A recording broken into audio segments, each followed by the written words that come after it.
Maybe the witness is here to tell us about Phala. That is why now we want to apply principles which are not existing. Let's allow the witness to testify. Let's treat him equally with other witnesses who have come here before this committee. A Phala happening live as we speak. The so-called Phala witness, the alleged Phala witness, was denied by the chairperson to testify in the ad hoc committee. Unqabe waphetha. Even the so-called witness was literally crying. You could hear on the background, asking why he's been denied to testify. You could hear him screaming, saying, "No, I'm not gonna say any classified things. Even if I do say those classified things, you mean those will be trouble. So why I'm being stopped?" But he ended up not testifying. But let me just play you the clip. It's yo guys, this is not a joke. What is happening right now? Once you have listened to the clip, please do leave your comment. This is a serious matter that we have to address as the citizen of this country, because it's have to be a closure. What really happened at Phala, and if indeed that witness was going to testify about Phala, it's just crazy. But he was literally crying. He's been coming to the parliament and he's been neglected throughout the week. But let me play you the clip. Once you have watched the clip, please do leave your comment. No, I think I should stop you because we are making closing remarks. I don't know why you are making closing remarks, because we are not done. There is a witness before us who wants to testify, Chair. And the letter that we rely on talks about classified information. And that client, that witness is crying because he's crying literally. One, he has been here for 2 days. Two, he is telling us that he doesn't want to share classified information here. He wants to testify like other witnesses who have appeared before this committee. So I don't know really why we are suppressing that witness. Or maybe there's something we're hiding, or there's something we're scared that he might divulge here, which is going to compromise some prominent people in higher echelons. So, Chair, can we allow that witness to testify? It's unfair. We've been nursing feelings here. We've been too generous to people who testified on things which are outside the scope of our terms of reference. And on that witness, we don't even know what he wants to say. We block him.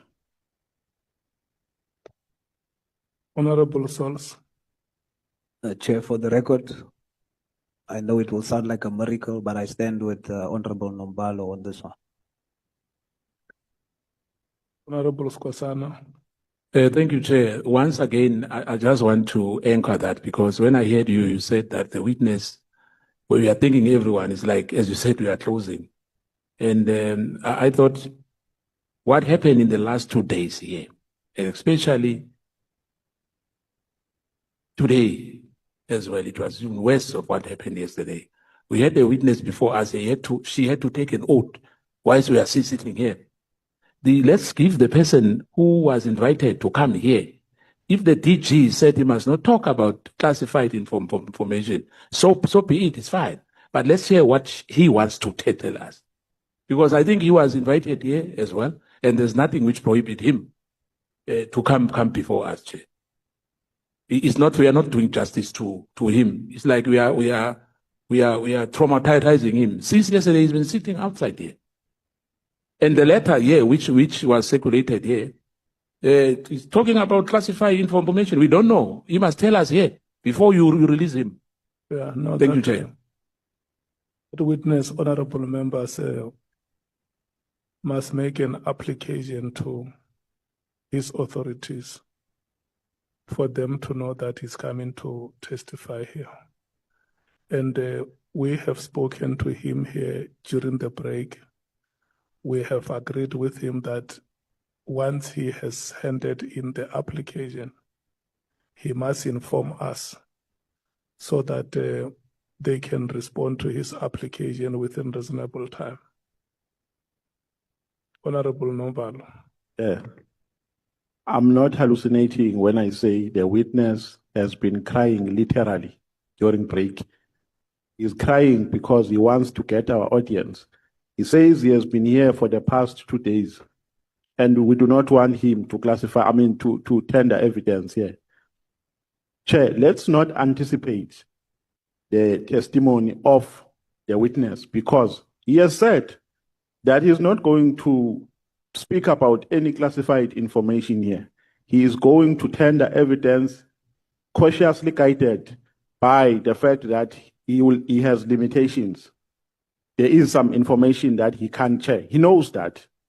And if he testifies classified information, then it's going to be his baby. Because he's going to get that guidance from you that you are not going to give us classified information. And Chair, this was supposed to be worked on before the witness could even come here. So we've made that a mockery of that witness because we waited for him to come here, and then when he's here, we are raising all sorts of non-existing technicalities. So let's be fair, Chair, on the witness. I don't know what is it that we are trying to block the witness from saying. Maybe the witness is here to tell us about Phala.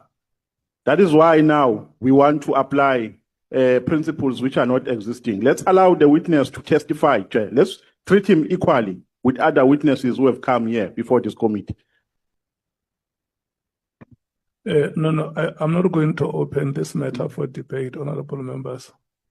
We have listened to the views of the members. No, Honorable Sokanyile, let's not go there.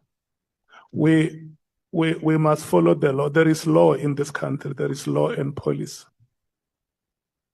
And no matter how compelling or how justified the evidence may be, it has to come through proper channels. There is no way we are going to jettison institutions of the state. The officers or employees of SSA are regulated by law, including former employees. And if you remember 2 weeks ago, the JSCI wrote us a similar letter. And I don't think that there is any official here who is an employee or a former employee of SSA who can come here and plead ignorance that he or she does not know that they must comply with the law. So we have outlined the procedure. We have spoken to that official. It's not that we are called with him. We have met with him. We explained everything to him and the support that we will give him. And so that official will have to go and comply, and he will come back. The meeting stands adjourned. We will meet tomorrow at 11 o'clock. But Chair, we are abusing your authority now. We are abusing power to protect Phala. We know that what you are doing here, you are protecting Phala. You are being unfair to members of the public. You are not treating them with equality. The people of South Africa must know that today you have defended Phala. Chair, the audio, we must still play the audio. Can we play the audio, please, Chair, before we leave?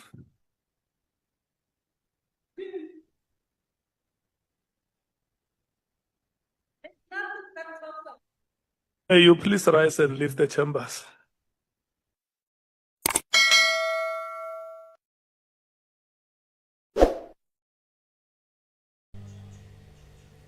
The ANC, with the help of the white establishment, is determined to ensure that Phala is buried for good.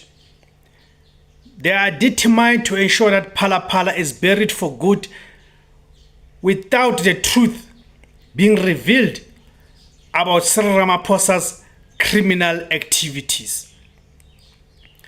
The fact that in Parliament they chose to kick out a witness who was beginning to encroach onto the Phala matters, it is testimony enough that the ANC will do anything in its power, and of course it is being assisted by the white establishment through the judiciary, the mainstream media, etc., to ensure that the truth it is not revealed about the criminal activities of Cyril Ramaphosa.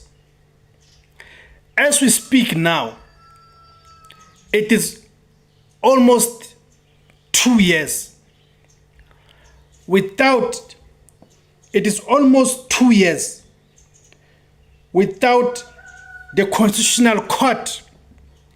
Imagine the Constitutional Court, the Crown Court, the highest court in the land,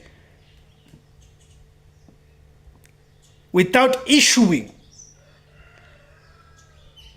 its verdict on the Phala Phala case, which was taken to the Constitutional Court by the economic freedom fighters with the African Transformation Movement, the ATM. Where have you heard that a verdict takes almost 2 years without it being made known?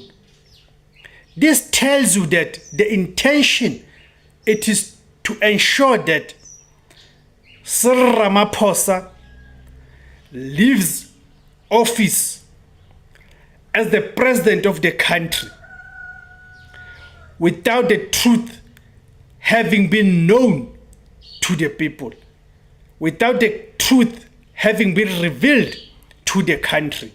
This is to ensure that Cyril Ramaphosa is shielded from accountability and holding him accountable for the criminal activities that he committed in the Phala Phala.